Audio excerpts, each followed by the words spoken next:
Now, ED crackdown. This is what we're talking about, ED crackdown on betting apps. Former cricketers and celebrities are on the radar. Shrimi joins in with more details on this exclusive.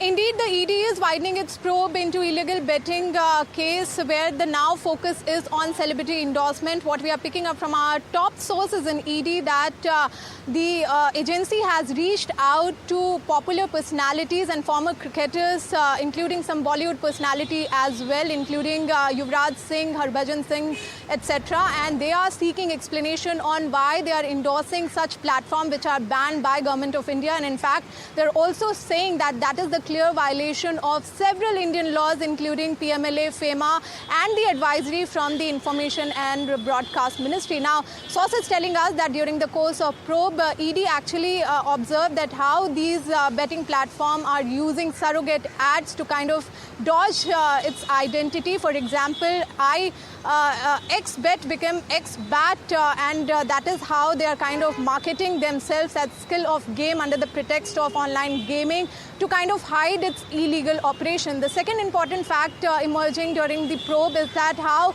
the mule account and Benami transaction is being used to channelize the whole transaction, which ED is currently looking at, and plus the kind of promotional payout being given to some of the media houses. The ad rates are between 50 crore to 100 crore, and that is what they're also seeking inputs on. Some notices already been sent to these celebrities, and some will be issued soon in the coming weeks. Some interesting, estimates have been also given by, ED official. One is that how this entire market is growing and 30% annually and reaches around $100 billion. 27,000 crore is what the tax evasion, the top popular betting apps are actually evading. And third is that how the traction is increasing. Between January and March alone, they have seen 1.6 billion of traction, which clearly indicates the social as well as financial consequences of this entire, illegal betting platform. So ED is probing this entire case, and we will see more notices and more names emerging in the coming days.